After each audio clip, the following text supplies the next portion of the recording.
Oh, yes.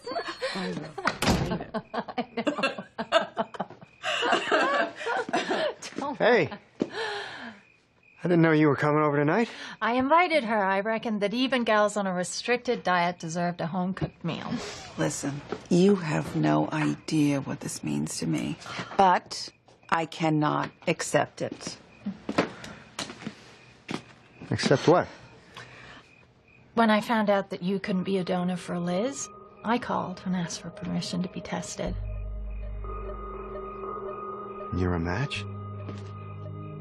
No, but I am. I swear I didn't know he was getting tested, Sean. This is family, Dad. She used to babysit me. She even let me have a swig of beer at one of her barbecues when I was 14. You are my hero. But I will not let you do this for me. The acorn didn't fall far from the tree, did it, Daddy?